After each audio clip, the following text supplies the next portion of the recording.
दिल्ली के अरुण जेटली मैदान में भारत और वेस्टइंडीज के बीच दूसरा टेस्ट मैच चल रहा है।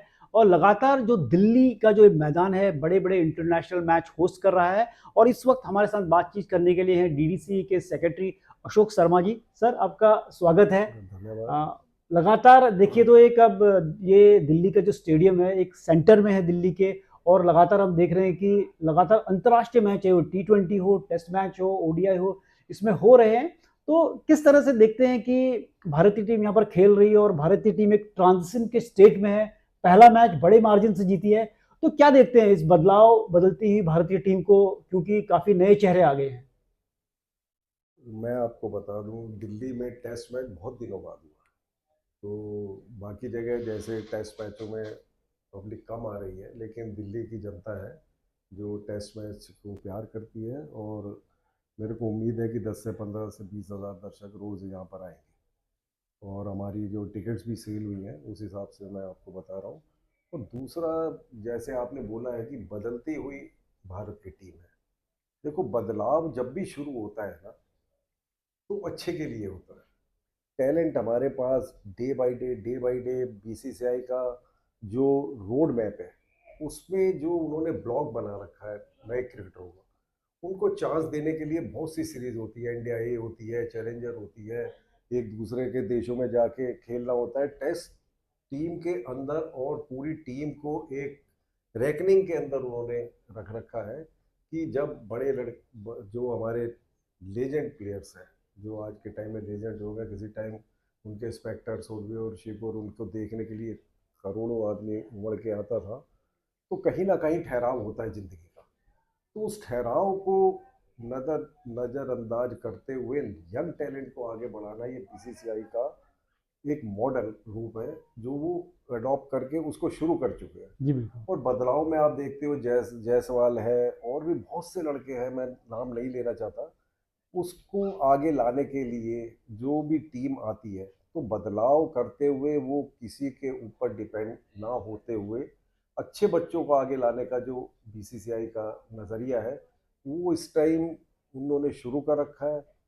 जितनी भी टेस्ट टीम के अंदर या वनडे के अंदर T20 में टीमें आती है, उसमें बदल बदल के ओपनर्स, बदल बदल के मिडिल ऑर्डर, और जो होम क्रिकेट के अंदर परफॉर्म करते हैं बच्चे, कि क्योंकि जो भी बच्चा खेलता है पहले अपनी स्टेट में खेलता है, फिर बीसीसीआई के लिए आता है। तो बीसीसीआई जितने भी टूर्नामेंट कराती है दिल्ली के अंदर या पूरे ऑल ओवर इंडिया के अंदर, उससे जो टैलेंट निकल के आता है उनको चांस मिलता है, किसी ना किसी स्टेज पे उनको फ्रंट पे रखा जाता है, जो आने वाले टाइम में इंडिया की टीम में खेल सके। सर बिल्कुल, देखिए अगर जिस तरह बात करें भारतीय टीम की, शुभमन गिल को अब टेस्ट की कप्तान तो है ही वो। अब वो ओडीआई की भी कप्तानी करेंगे, उनको इसकी जिम्मेदारी दे दी। तो किस तरह से देखते हैं इस बदलाव को आप? जैसे कि आपने बोला बदलाव बेहतरी के लिए होता है। क्या वाइस कैप्टन भी है T20 फॉर्मेट में? तो कहीं ना कहीं क्या उन पे कैप्टनसी का दबाव रहेगा? क्या इससे कहीं उनकी बल्लेबाजी पे कुछ असर पड़ेगा? किसको कैसे देखते हैं आप? देखिए, जब भी किसी प्लेयर पे बड़ी जिम्मेदारी दी जाती है, अहमियत होती है उसको उस नज़रिए से देखना कि किस नज़रिए से उसने भारतीय टीम को चलाना है।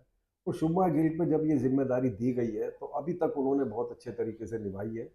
और आने वाले टाइम में जो भी वो करना चाहेंगे, क्योंकि उनके पास जो स्क्वाड है, वो तकरीबन तकरीबन हर किसी से कंसल्ट करके उस चीज़ को लाते हैं। कोच भी जो हमारे वो नए हैं, मतलब जब से वो आए हैं, जब से टीम हमारी चैंपियन होती जा रही है, तो ये जो कम्बिनेशन होता है कप्तान और कोच का, वो इस टाइम बेहतरीन चल रहा है। और मैं चाहता हूँ, या मेरा सोच है कि आने वाले टाइम में शुभमान गिल पे जो जिम्मेदारी दी गई है, वो अपने तरीके से निभाएंगे। और जिम्मेदारी जब बढ़ती है तो उसमें ज्ञान भी ज़्यादा आ जाता जी बिल्कुल, जिस तरह से अपने पहले ही टेस्ट कप्तान की सीरीज में उन्होंने 700 से ऊपर रन बनाए थे इंग्लैंड में। तो लेकिन डीपीएल की बात करें, एक बड़ा ब्रांड बन चुका है। जिस तरह से डीडीसीए ने उस लीग को कराया, तो बहुत शानदार रहा। तो किस तरह से देखते हैं डीपीएल का भविष्य और क्या चैलेंजेस रहे आप लोगों के लिए इतनी बड़ी लीग कराने के लिए? है। देखिए, डीपीएल एक ब्रांड बना, ये दिली खुशी है। क्योंकि जिस टाइम डीपीएल शुरू करा गया था, ये सोच थी हमारे प्रेसिडेंट की। शॉर्ट टाइम में हमने ये पिछले साल शुरू करा था, उम्मीद से ज़्यादा में सफलता मिली। और हमारे जो लोकल प्लेयर हैं, जो दिल्ली के प्लेयर हैं, उन्होंने इतने दम से मेहनत करी इसके अंदर कि ये निखर के आज इंडिया के शिखर पे पहुंचा हुआ है प्रोफेशनल क्रिकेट के अंदर। तो यहाँ के बच्चे आगे खेल भी रहे हैं, आगे आईपीएल में भी खेलते हैं। और जो DPL 2 हुआ उसकी भी आपने देखा होगा व्यूवरशिप वगैरह। हमारा जो जितना भी हमारा इंतजाम होता है यहाँ पर, वो जस्ट आईपीएल की तर्ज पे होता है। तो ये प्रेसिडेंट का एक विज़न था दिल्ली के बच्चों को एक प्लेटफॉर्म देने का, जो इंटरनेशनल तरीके से उसको देख सके और दिल्ली की जनता को एक अनदर क्रिकेट टूर्नामेंट मिले आईपीएल की तर्ज पे। तो वो चरितार्थ होते हुए शुरू हो गया है। अब 2 पे आया है, अब देखो नंबर 3 की तैयारी हमने अभी से ही शुरू कर दी है। तो बच्चों में जोश है। अभी हमने अंडर 19 का टूर्नामेंट कराया है, उसमें 100 से ऊपर शतक लगे हैं। तो मैं इतने साल से क्रिकेट के अंदर हूँ, लेकिन इतना टैलेंट देखने को नहीं मिला कि जी 100 से बिल्कुल। ऊपर शतक एक टूर्नामेंट में लग जाए। और टीम जो है हमारी उसी टूर्नामेंट के बेस पे बनती है। तो आज हमारी टीम खेलने भी गई है, पहला मैच हम शायद जीत गए हैं अच्छे तरीके से, उसमें 2 बच्चों ने परफॉर्म किया है। तो ये सब DPL की देन है। जी बिल्कुल। हमारी इंफ्रास्ट्रक्चर जो है, सालों से हम लोकल लीग कराते हैं जिसके अंदर हम पूरे साल के अंदर 1500-1600 मैच कराते हैं, वो बेस तो है ही।